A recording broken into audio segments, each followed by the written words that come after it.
All right, hi, and welcome everybody to New Earth Consciousness. Tanya here, and I am thrilled to have Michelle Manley here on the show. She is a soma-spiritual mentor Reiki Master who lives in New Bedford, Massachusetts, who's been practicing Reiki for the last 10 years and coaching, offering mentorship for the last three. So, welcome, Michelle. Thanks for being here. Thank you. I'm excited to be here. Yeah, excellent. So you and I, we talked a little bit, obviously, before doing this interview. I would love for you to share a little bit about your story of transformation, your awakening. Yeah, what was your journey? Well, my first awakening was as a late teen. I had lost my father at the age of 14 and I was in 12 years of Catholic school, found myself looking for something beyond organized religion. And I found my way to earth-based religions. And that spoke to me for quite a while. I really connected to the earth, connected to the archetypes, to the gods and goddesses. I loved that milieu. It spoke to me. Mhm. But when I was about 26, I actually met some people from a fundamentalist Christian church. And I had lost a lot of people in my life. I'd like to preface this by saying that. Mhm. And they had answers about what happened after we died. And they had such solid answers and they were so convinced of it. And it sounded so appealing that I explored that Mhm. for about 6 years. I really delved deeply into the Christian religion, into Christianity in its many forms. This particular church I now view as being more culty than anything.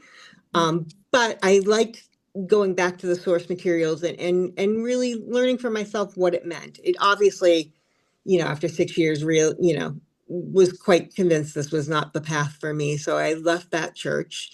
And then because of some of the messages I had sublimated from that church, particularly about the role of women, I think I came into a marriage thinking women were subservient, and I ended up partnering with a very abusive man for about 12 years. It was a lot there, a lot of emotional abuse, a lot of financial abuse, just multiple levels of being disempowered. On Mother's Day in 2012, he had what can only be described as a psychotic break and tried to run me over with the van. Mhm. That obviously was a watershed moment. There was no going back from that.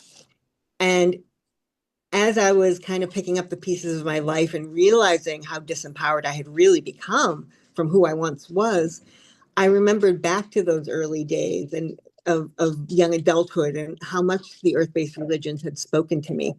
So I Mhm. started, exploring that again. And then I went into Reiki, and Reiki was huge for me. It was really learning how to work with the energies and manipulate them in a way that was beneficial rather than being manipulated by Mhm. other people's energies. It was learning to establish boundaries for myself and learning to really honor who I was.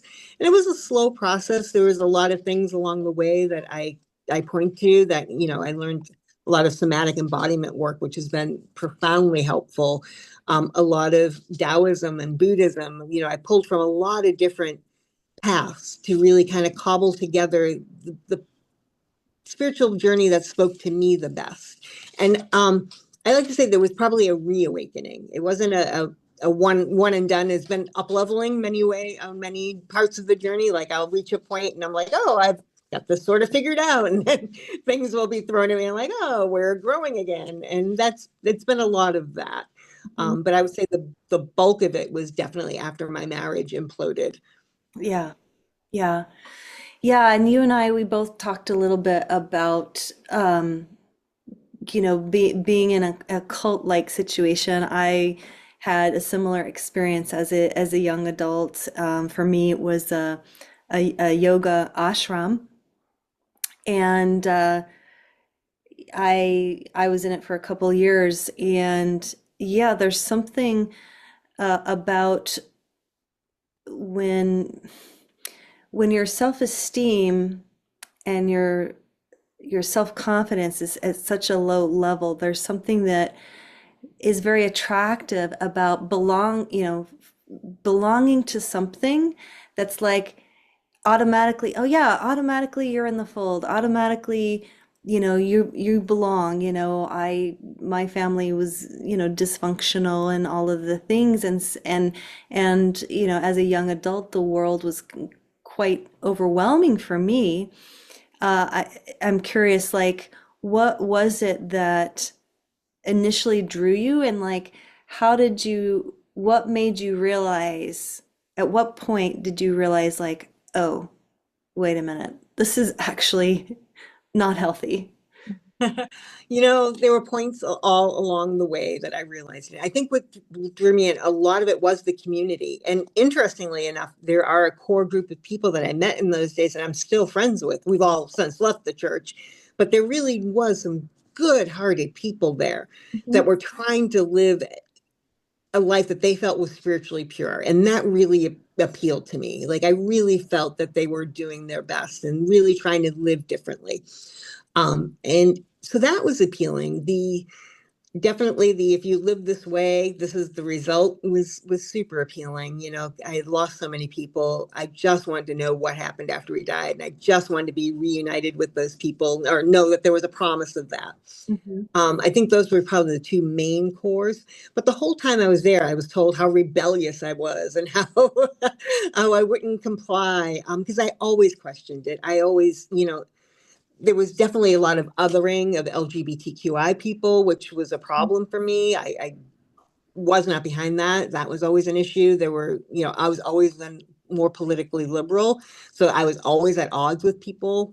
The final straw was when I fell in love with somebody outside the church, and they're like, well, you have to choose between him and us. And I'm like, this is obscene. No, I don't. And if I do, that's on you. And I've already made my choice. So, Mhm. yeah, it was pretty extreme. Yeah, it's definitely, there's a lot of control. I mean, similar with me, there were, yeah, absolutely lovely people in the organization, and the people that were teaching and participating and the guests that would come, and there was a lot of really lovely things about it and good-hearted people, but there's always like, in cults, there's always this like power structure, or you have the leader at the top that has all the authority, who's kind of like bossing people around and controlling people. And yeah, similar to me, I remember at one point my family, I was invited to my cousin's wedding, and basically the Swami's like, well, you can't go, you know, like you can't go, like, you know, and anyway, it's, yeah, so fascinating. Yeah, so I think definitely, just for the audience, like, if anyone that's watching, you definitely want to look for that sort of kind of authoritarian, our way is the only way. They want to cut you off from other people, that kind of stuff. So it's definitely, those are the red flags to look for. So yeah, so incredible. So your healing journey began when you kind of went back to more of this like earth-based spirituality, and you had an experience with Reiki. So how did you find Reiki? Because I always find that interesting. Like my story, I didn't know anything about Reiki. It was recommended to me, and my experience was like, whoa, it was completely revolutionary for me. So I'd love to hear your story. Yeah, it was truly life-changing for me as well. It's funny. I don't remember the exact moment I heard of it, but what was happening is I was trying to rebuild my life. I'm like, I know I need to do something here. I can't just, I'm not, nobody's supporting me anymore. I'm going to need to figure out how to support myself and my family because I had three young children at this point. And so I was looking at, I've always been very tactile. I was a ceramics major at one point. So I'm like, massage would be great. And as I explored that, I realized that at the time I was very debilitated with fibromyalgia, and I realized that probably wasn't the best fit physically for me to be able to be an effective massage therapist. But in passing, somebody, and I can't even remember who at this point, was like, well, have you ever heard of Reiki? That might be really good. A lot of people combine them. And I had never heard of Reiki, had no idea what it was. So I hunted down, I read up on it, and then I like tried to find different programs. I found a program online and did that. And didn't really connect. It was definitely a go at your own pace. There wasn't a lot of support. I didn't have Hmm. an interaction with a mentor. So, you know, little lackluster for me.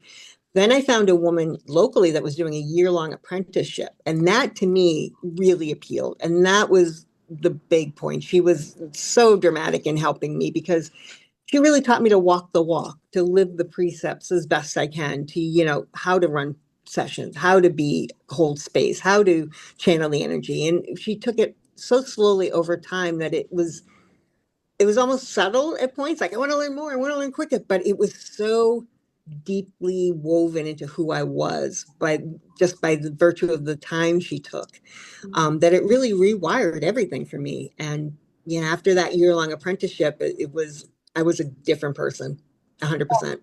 Yeah, and you shared with me that your fibromyalgia disappeared. Mhm. Yep, my fibromyalgia is now in remission. It's not even a factor in my life anymore, which Yeah. is such a blessing. Yeah, that's so huge. Yeah, and so talk a little bit about the somatic part of your work, like because I think, you know, it's really interesting. I had there was a a woman in one of my sound bath class or sessions that I was giving to a group, and I bring in drumming, and um, for the most part, people experience it as very peaceful and relaxing, and they're rejuvenated. And for this particular woman, I noticed that as soon as I started playing the drums, she just started weeping, like just weeping, and her body was shaking, you know. And I realized that um, for her, she had been so disconnected from her body for so many years, and this was something entirely new. She had never experienced a sound bath or anything like that. But something about the vibration of the drum, I think it made her kind of come back into touch with her body, and to feel those emotions that she had suppressed for so long. Like she was so disconnected that coming back into her body, it just opened up these floodgates. Now afterwards, she felt very, I checked in with her, and she's like, "Oh, that was so intense. I couldn't stop shaking." And I said, "Well, well, do you feel better?" Like, I'm like, "I hope that you're feeling better and not worse." She's like, "Oh yeah, like the tension in my neck is gone. I feel so much more calm and peaceful, but that was like nothing I'd ever experienced before." So I'm curious if you could talk about that part of your work. Absolutely. I too was very divorced from my body with the fibromyalgia, and I still have widespread osteoarthritis. So pain was an issue for me. Yeah. So obviously my body wasn't safe. So I spent a lot of time being divorced from it. And what brought me back was breath work, coming back to the breath and learning to get very still. Like with clients now, this is the first thing we do is establish just some stillness in their life. And stillness doesn't have to be still. It can be a moving stillness. It can be a moving meditation. It's just, you know, calming down that mind for a little bit, disconnecting from the mind, dropping into the body just for a little bit. And if the body isn't safe for you, then, we'll breathe through it for a few minutes, and then you pendulate back out of it. You don't have to stay there traumatizing yourself. You can step back and forth into it, maybe expanding your ability to stay with your body a little bit each time by deepening your breath, by deepening your practice. But it is really, I think it's instrumental. It's probably the biggest thing that's changed everything for me. So I get really excited, and I find in our society we're all very much up here. We're not in our bodies, most of us, and I think that it can feel very scary for a lot of people, and very overwhelming, and very intense.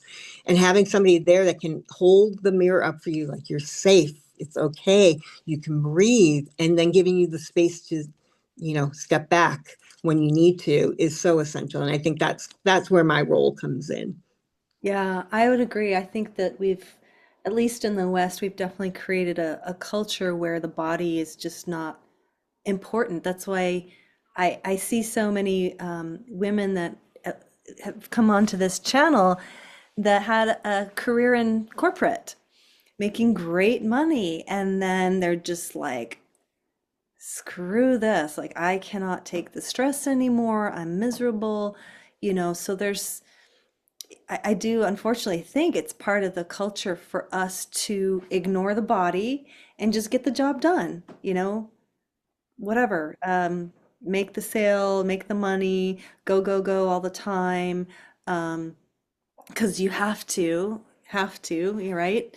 Um, and a lot of people end up waking up and realizing that they have to heal. I mean, gosh, I just, had a conversation with somebody that has been in a very stressful job for like, 15 years in sales, and feeling that he has to provide for his family, and then ended up in the ER because he's got a stomach ulcer. It's like, it's so we get these wake up calls. Our bodies are definitely right, always telling us that something's amiss. Yes. Um, so okay, so you do there's breath work involved that you do. How do you what kind of I guess I'm curious, like what kind of clients who do you work with essentially? It's for the Reiki, it's pretty open. I have a really vast clientele that I pull from for the Reiki, but for the mentoring, it's generally women that were me 10 years ago that are either coming out of a tough relationship or waking up at some point in their life realizing they've been living for other people for, decades sometimes. They really are kind of like, who am I under all of this? Yeah, I know who I am in relation to other people, but who am I? And Mm. so they tend to be a little bit older, usually 40 and up. Um, and they tend to be the questioning kind, the kinds that have always had the questions but have kind of shunted them to the side for a long time while they, like you say, did what needed to be done. And then there comes a point, I think, when, especially as the kids age, if you're a parent and you look and it gets a little quieter and you look around and you're like, where now? What now? What makes me happy? What lights me up? And those are the people that I tend to work with. Yeah, yeah, beautiful. Yeah, that is definitely, I think, true for a lot of women, especially mothers. You know, we pour our heart and our life force into our children. I mean, obviously, it's an instinctual thing, um, but yeah, the kids leave, and then suddenly there's a question mark of like, oh, what? Yeah, who am I and what do I really want? I've never had to actually think about Hmm. what makes me light up, Yeah. and and so I'm curious, like, so the women that are seeking your mentorship, for someone who is in that place where they're just like, I don't know who I am. I just know that I there's something more, and I just don't know how to find it. How do you guide them to That's a great question. It really depends on the person and what their makeup is, but most people, I do try to bring them back to when they were younger. Like, what lit you up when you were younger? When you were like 7, before the world kind of told you who to be? What lit you up then? And there's clues in that. So many of us were artists when we were children, or, ran and used our bodies and were very kinesthetic, and we kind of like to revisit that and see what elements of that we can bring into our day-to-day life now. And I see a lot, I tend to do a lot because with art was a big piece of my upbringing. So that tends to come in a lot, that sort of playfulness. Like, how can we inject a little playfulness into your life? And, through that, more and more will become clear. I definitely am a huge fan of using, I do what I call inner path tarot readings, which are really great for orienting people. Like, okay, where am I on my path? What are the energies around me and within me? Those can give us clues. So it's a really individualized approach to like, okay, but a lot of it is going back to the core. Yeah, excellent. Yeah, I'm glad you brought up the tarot because I feel like some people have maybe misperceptions about tarot cards. Like, that it's, revealing your future or some kind of fortune telling, but that's not really my experience of tarot. It's more, can you speak to that? Like what can be revealed through like a tarot reading? Mm.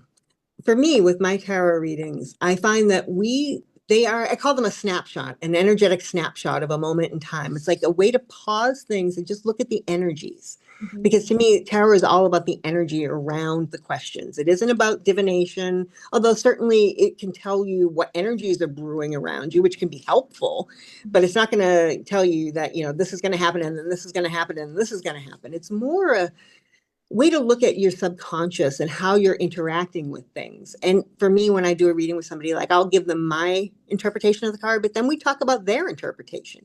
Because say there's a deer in the card. Well, I know what a deer means for me, and I can interpret that based on my worldview. But what does a deer mean for them? And I love asking the questions of people, because to me, that's what tarot is all about. It's about asking questions. It's not the answers. It's like the reflective tool. Exactly. And so Yeah. I love just getting into those questions and asking, like, okay, so there's a deer here. What does that, dig up for you? What is that, Yeah. where does that hit you in your body? Yeah. And so much wisdom comes out of that. Yeah, so much wisdom. There's just so many archetypes that, the mind is, we're all connected to on some level. Different, I love Carl Jung and, just yeah, the archetypes and just the map of the soul and the directions and, all of that. It can definitely hold up a mirror for someone to pause and reflect. Yeah, what is this trying to tell me? What do it like? And to have like, sometimes you can flip over a card and maybe it's triggering. You're like, oh, I don't want to look at that. And like, it's like, yeah, well, maybe you should, So definitely powerful. So very cool. Um, Wonderful. So share with us like, what do you have going on now? Like how could people find you, work with you? I am on Facebook as Michelle Manley, or Mystic Healing Alchemy is my Facebook group, which we love to have people in there. Mystic Healing Alchemy is my business name, so that's what I am on TikTok and Instagram.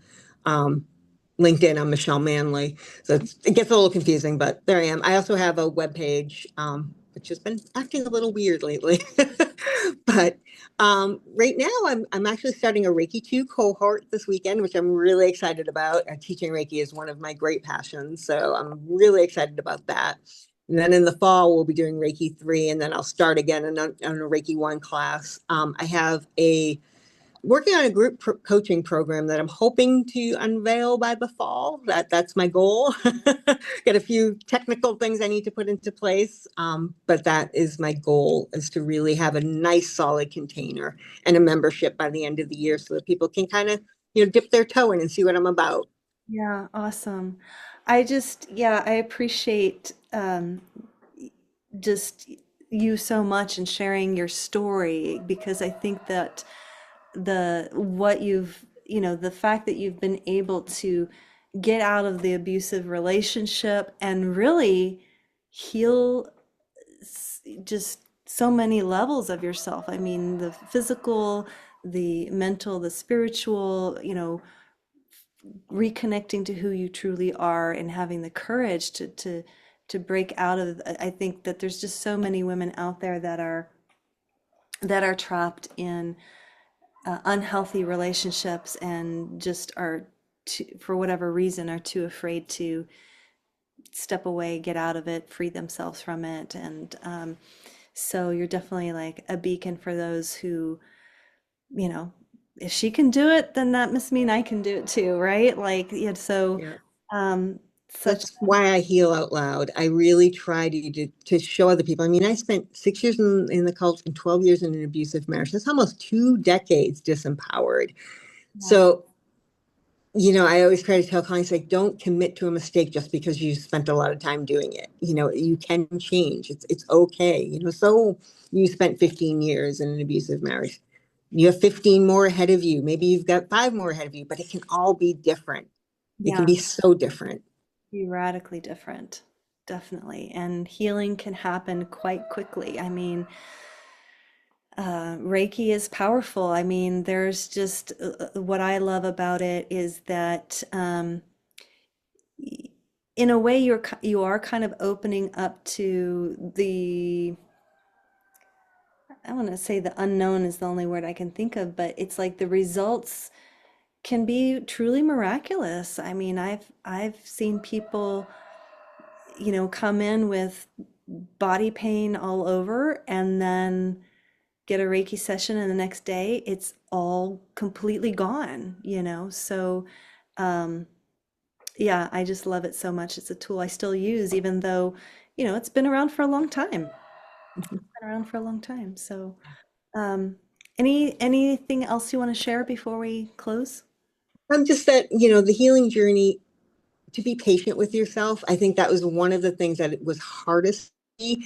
As I extricated myself from things, I would get very frustrated with the person that stayed. Like, why did I stay? Why did I do that? What in really respecting that the person that you were got you to where you are, and to be gentle and loving towards past iterations of yourself that maybe didn't have the capacity or the resources to change and to heal, and to really be patient with where you're at. Not every day is going to be, pedal to the metal, I'm healing. Some days are going to be integration days and rest days. And those are every bit as valid as the days that we're moving the needle. Yeah, yeah, well said. Well, Michelle, thank you so much. It's been a pleasure to have you here. And thanks to everyone watching. Please like and subscribe. Share this video with anyone that you think needs to hear it. Um, Sending so much love out to everybody. Thank you, Michelle. Thank you. This is wonderful. All right. Take care, everybody.